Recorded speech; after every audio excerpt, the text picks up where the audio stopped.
People believe the worst thing that can happen to a woman is the night someone hurts her. But that is not always true.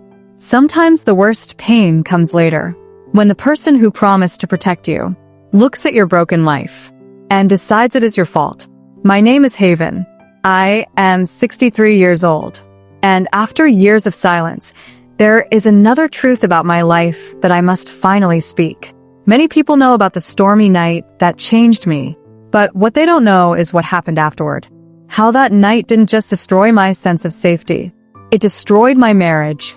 And years later, a DNA test was used to turn my pain into blame. I was 28 then. Yusuf and I had been married for several years. Our life looked ordinary from the outside. A quiet home, shared meals, plans for the future. Like many couples, we dreamed of having a child. But the years passed without one. At first we laughed about it. Then we prayed about it. Eventually we stopped talking about it. Still, I believed our marriage was strong. I believed Yusuf loved me. I believed that if the world ever hurt me, he would be the first person to stand beside me. I was wrong. The night that started everything was the same night I once told you about. The night of the storm. The night a stranger asked for shelter. The night my kindness was turned against me. I won't describe that night again. Some memories never fade. They simply become quieter. But they're always there. After it happened, I waited for Yusuf to return home. I told him the truth. Every painful part of it. And instead of the comfort I expected, he asked a question that changed our marriage forever. Why did you let him in? Not, are you okay? Not, who did this to you? Just blame. Weeks passed in silence. Our house felt colder. Even when Yusuf sat beside me, I felt alone. Then something unexpected happened. I discovered I was pregnant. When the doctor told me, I didn't know what to feel. Fear, confusion, hope, all at the same time. For years we had prayed for a child. Now suddenly there was one. When I told Yusuf, I expected him to feel relief. Instead, I saw suspicion. His face hardened, and he said words I will never forget. How do I know this child is mine? It felt like being hurt all over again. Yusuf demanded a DNA test. Not after the baby was born. Immediately. As if I were standing in court instead of inside my own marriage. I agreed.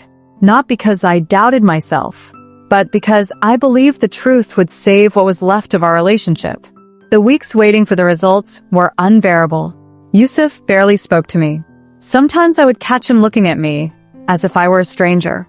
When the results finally arrived, the doctor said something simple. The child is Yusuf's.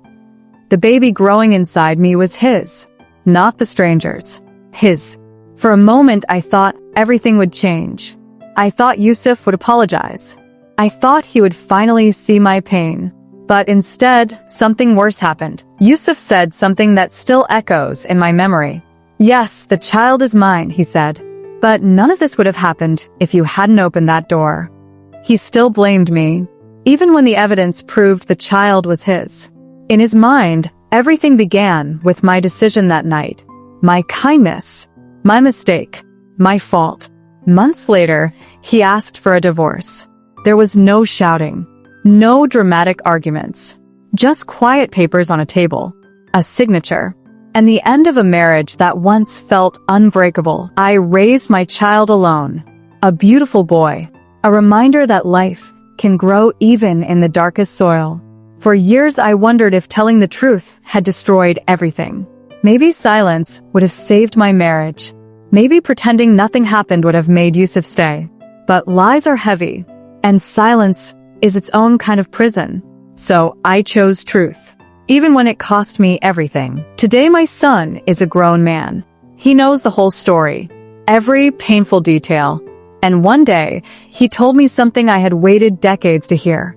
Mom, he said softly, none of that was your fault. Those words healed something inside me. Not completely, but enough to breathe again. I am 63 now. My hair is white.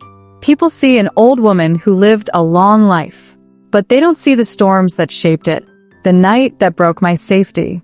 The marriage that broke because of blame. And the truth that took decades to say out loud. If there is one thing I want people to understand, it is this. When someone suffers something terrible, the worst thing you can do is make them carry the guilt as well. Pain is heavy enough. Blame should never be added to it, because sometimes the real tragedy is not what a stranger does. It is what the people you love choose to believe afterward. And no DNA test in the world can measure the weight of that kind of silence. I hope you can understand. My Conditions Edition. This is realistic story of my life. I hope you can support my channel and to give your feedback about my channel. So thank you for watching.